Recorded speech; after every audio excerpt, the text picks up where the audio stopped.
I have a little secret for you. Government regulations often help big corporations.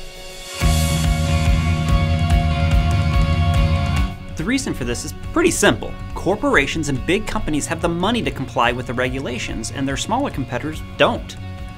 Even worse, consumers are forced to absorb the costs of the regulation in the form of higher prices. So for all those people who are angry at corporations and look at government to regulate them, here's a little tip. You're only making them stronger. This is oftentimes called corporatism. It's when corporations and government conspire to manipulate laws to enhance their economic or political power. Really, it's kind of like trying to dry yourself off with a bucket of water.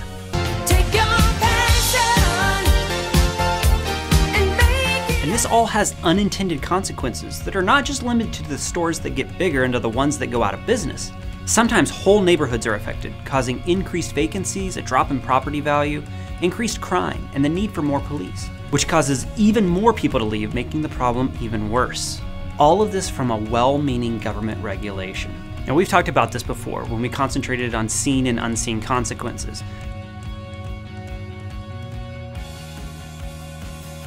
Now, so far, we've concentrated mostly on negative, unseen consequences, bad things that might result unexpectedly from a decision.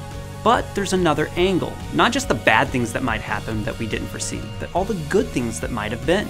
Final play of the game, barring a penalty, all the time in the world for Beck. Can anybody get open for him? He'll roll right, lets it go.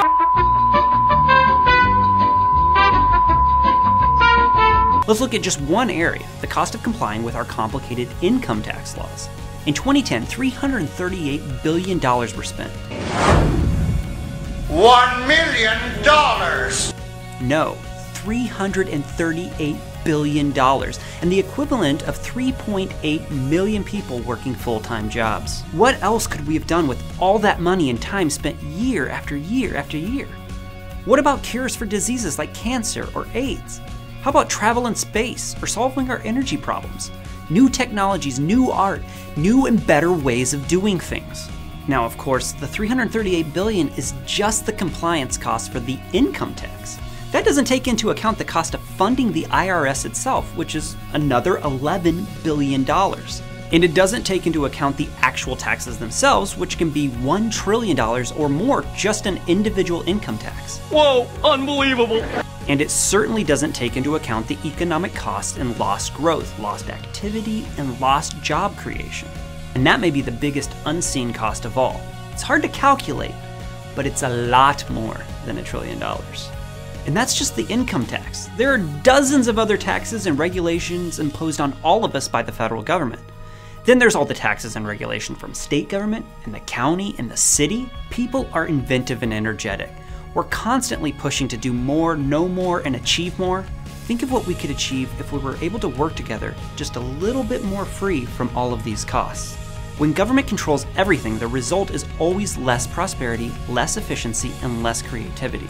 Even when government's goal is to help, it almost always ends up doing more harm through unseen and unintended consequences than the good it sets out to achieve.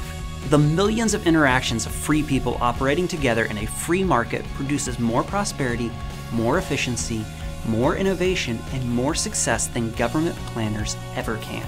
Capitalism and free markets are about freedom. They produce more hope and a better life for more people than any planned economy ever has. It's not perfect, but in an imperfect world, it's the closest thing we have.